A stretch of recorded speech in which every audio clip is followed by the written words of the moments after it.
Bonjour, mes chers compatriotes, c'est votre frère et ami Suleiman Condé, ce lundi 18 novembre 2019. Il est 20h14, heure de Boston. Et je reviens cette nuit, parce qu'il est 20h ici, pour m'adresser à mes chers compatriotes, parce que nous qui avons aujourd'hui eu la chance d'être écoutés par les Guinéens, d'être suivis par les Guinéens. Ce problème auquel je reviens en parler ce soir, c'est le problème des mines encore. Parce que pourquoi je parle du problème des mines, ce n'est pas de la politique. Et je ne fais pas cette vidéo, je le répète, ni pour un parti politique, ni pour un groupe ethnique, ni contre quelqu'un, mais il s'agit de l'avenir de la Guinée. Aujourd'hui, peut-être quand j'en parle, d'autres vont penser que j'ai de la haine ou que je suis jaloux contre ce régime ou je suis haineux contre ce régime. Ce n'est rien de tout ça. Parce que parfois, il est important de mettre frein à des choses. Il est important de stopper des choses. Parce qu'aujourd'hui, il ne s'agit pas de nous. Il s'agit, nous étions des enfants ou pas nés sous la Première République. La Deuxième République, nous étions des adolescents. Aujourd'hui, nous sommes des pères et des mères de famille. Et qu'est-ce que nous voulons pour nos enfants et nos petits-enfants dans 40 ans, 50 ans en Guinée? C'est ce qu'il faut prévenir dans ce pays. C'est pour cela, cette vidéo, je redemande encore à tous les Guinéens de par le monde, tous qui ont des relations, tous qui peuvent jouer des rôles pour stopper M. Alpha Condé à piller nos mines, il faut le faire. Vous ne le faites pas pour un parti politique. Vous ne le faites pas pour une communauté. Vous le faites pour la Guinée et vous le faites pour 40 ans, 30 ans à venir. Pourquoi j'insiste sur les mines? Aujourd'hui, nous nous battons pour le respect de la Constitution. C'est vrai. Beaucoup de Guinéens sont impliqués. Et beaucoup de Guinéens sont avec le Front National, mais ne sont pas impliqués parce qu'ils ne veulent pas s'exposer. Je demande à tous ces Guinéens qui sont dans l'anonymat, mais qui ont des relations, qui ont des puissances et qui ont des moyens financiers, qui peuvent utiliser cela pour arrêter M. Alpha Condé à pied nommé. Je vous dis très simple. Aujourd'hui, le problème Simandou, qui vient d'être déclaré, si nous voulons l'avenir pour nos enfants et nos petits-enfants, il est important que nos deux monts que nous avons, le mont Simandou et le mont Nimba, qui regorgent des minéraux de fer, des teneurs de bonne qualité. Si aujourd'hui, M. Alpha Condé a 10 mois de la fin de son mandat, parce qu'on ne peut pas compter le mois de septembre 2020, parce qu'il faut que nous ayons une élection en septembre-octobre 2020 pour qu'en décembre, le président soit installé. À 10 mois de la fin de son mandat, ne peut pas donner ce grand jugement à une entreprise minière qui a été créée en 2014, qui est la société SMB, la société minière de Bokeh. Et cette société a été créée par Alpha Condé et son fils Mohamed. Ils ont mis un Libanais à la tête. Même quand ils ont annoncé les deux sociétés adjudicatrices de ce contrat, de Mont Simandou, la société australienne de Forcus Group et la société minière de Bokeh, ce travail, nous devons nous assurer, les 2 mois que nous avons, avant que ces monts ne soient exploités. Toute entreprise qui doit avoir ces choses-là, ce n'est même pas un président qui peut faire ce travail. Il faut 3 présidents et 3 mandats. C'est-à-dire un président vient 2 mandats de 10 ans et part, un autre vient 2 mandats de 10 ans et part, un autre vient 2 mandats de 10 ans et part. Il faut 30 ans pour mettre en œuvre tout ça et pour que tous les Guinéens en profitent. Si aujourd'hui, la Guinée décide d'importer la terre brute, nous n'avons pas besoin de sociétés minières pour ça. Nous-mêmes pouvons créer une société nationale pour uniquement prendre la terre et envoyer vendre aux Blancs. C'est tout. Mais si nous voulons que la Guinée marche, si nous voulons que notre pays quitte dans la misère, il faut exiger la construction des raffineries sur notre terre. Il faut que le mont Nimba et le mont Simandou pour l'exploiter. Il faut exiger soit des micro-barrages, soit des grands barrages en Guinée forestière, en Haute-Guinée et en Moyenne-Guinée. Déjà, la Basse-Guinée a beaucoup de barrages déjà. Il faut s'assurer que nos deux minerais de fer là, les deux monts, avant que ça soit exploité, que nous ayons d'abord suffisamment d'électricité en construisant des barrages. Il faut avoir ça comme condition. Et il faut avoir comme deuxième condition le transport ferroviaire. Et ces transports-là, on ne peut pas les construire en 1 an, 2 ans. C'est minimum 5 à 6 ans de construction. Parce qu'il faut faire des tunnels, il faut faire plein de choses. C'est pour cela que je dis que ce n'est pas un président et 2 mandats qui feront ça, non. Il faut 3 présidents avec 2 mandats de 30 ans. Comme l'État, c'est une continuité. C'est la seule façon pour nous de nous en sortir. Aujourd'hui, depuis qu'Alpha Condé est au pouvoir, il se vante, lui et son ministre, lui et ses ministres des mines, parce que ce n'est pas Magas qui est le premier, depuis qu'il est au pouvoir, il se vante d'avoir doublé l'exportation des bauxites, de la terre brute. Mais ça finit. Avant qu'Alpha ne vienne, le régime de Conté avait décidé de construire une usine. Quand Alpha est venu, il a préféré construire cette usine à Dubaï. Et les 700 millions de Rio Tinto qu'il a reçus, vous savez comment il a reçu ça?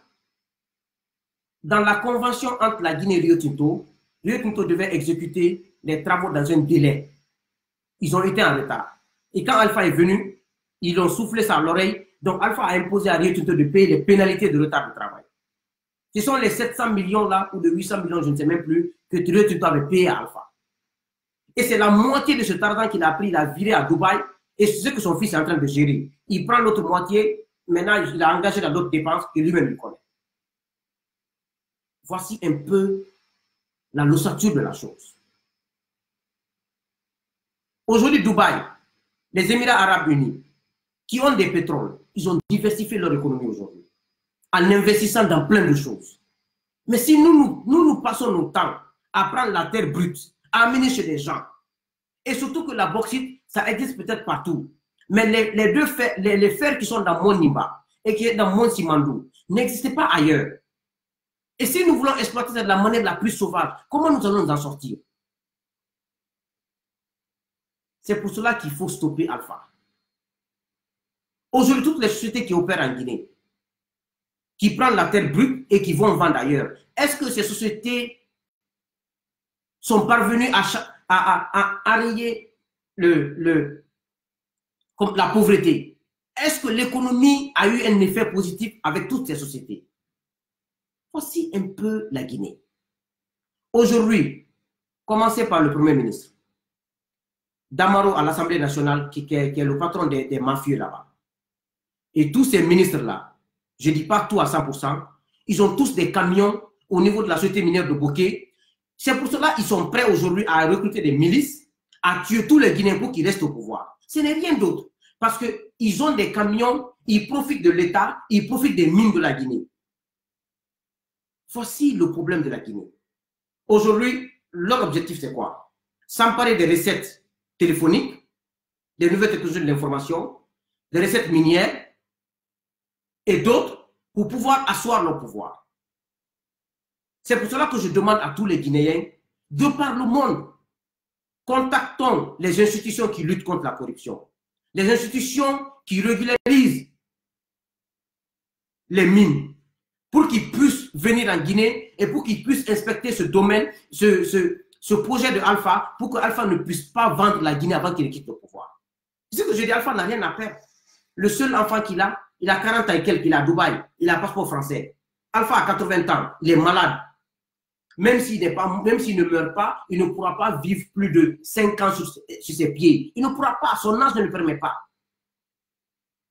Et nous voulons nous asseoir à l'amma, à moulama, à l'amma, à l'amma. Mais et l'effet négatif de piller nos mines. Voici un peu le problème, chers compatriotes. C'est pour cela que je reprends encore cette vidéo pour dire la société SMB de mineurs de Bokeh ne peut pas avoir le contrat de l'exploitation du minerai du Mont Simandou. Ce n'est pas possible. Elle n'a ni l'expertise, ni les capacités financières, c'est juste de la magouille. Vous avez entendu Alpha à Zérekoré. Il dit, nous allons confier l'exploitation du Mont Simandou à la société minière de Bokeh.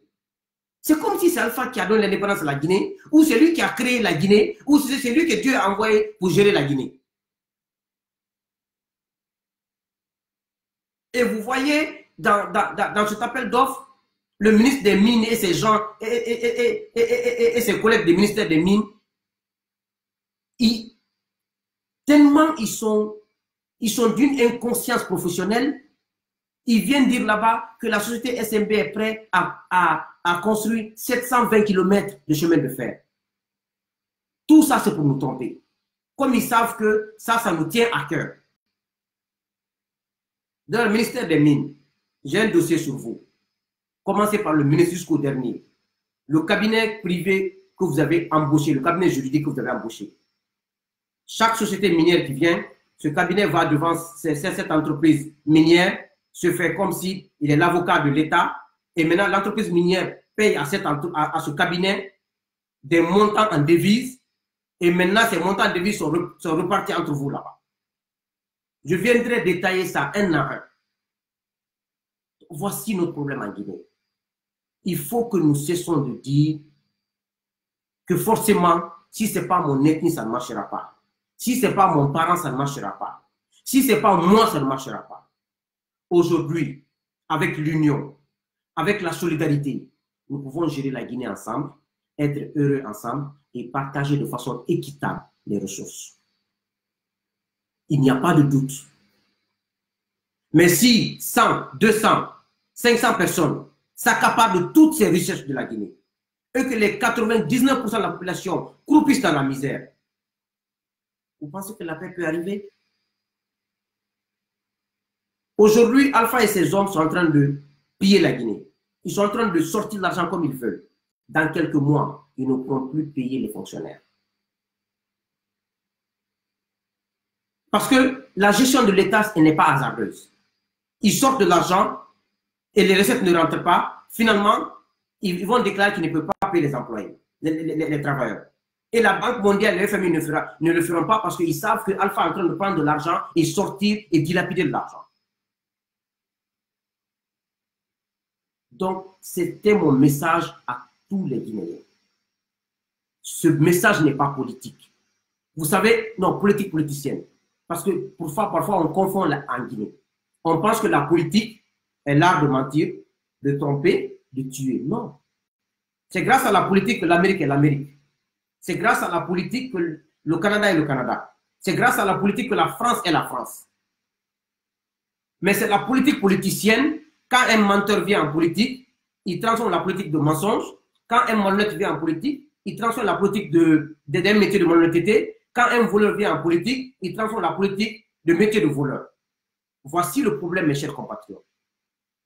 Pour la Guinée, tous ceux qui font de la politique, ce sont des malhonnêtes, ce sont des voleurs. Non.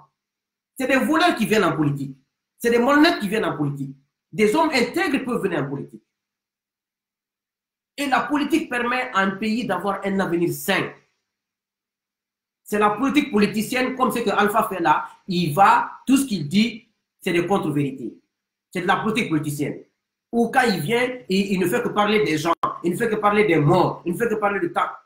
C'est ça la politique. C'est pour ça qu'il a échoué. Alpha ne pourra pas. Ceux qui pensent que Alpha pourra, il ne pourra pas. Son âge ne le permet pas, sa santé ne le permet pas, la communauté internationale l'attend au tournant. Et la CEDEAO l'attend au tournant. Alpha connaît ce qui se passe. Mais c'est vous qui jouez aux héros en Guinée. Et puis vous vous vantez, on a la police. Mon message est adressé aux patriotes dans l'armée, aux patriotes dans la police, aux patriotes guinéens dans la gendarmerie, aux patriotes guinéens à tous les niveaux. Ce n'est pas de la politique. C'est l'avenir de vos enfants, de vos petits-enfants et de vos arrière-petits-enfants qui sont en jeu. Il faut stopper Alpha Condé. Il faut stopper ce régime. Pas contre quelqu'un, pas pour un parti politique, pas pour une communauté, mais pour la Guinée. C'est pour la Guinée. C'est ce message que j'avais avancé. Il faut déjà s'assurer que la pression internationale s'accentue sur Alpha, de laisser nos mines tranquilles. Il a fini de s'enrichir, il prend sa valise qu'il a en Guinée, il part, il va à Dubaï, au Burkina, en France, c'est ça, celui qui sait. Nous, ça ne nous regarde pas.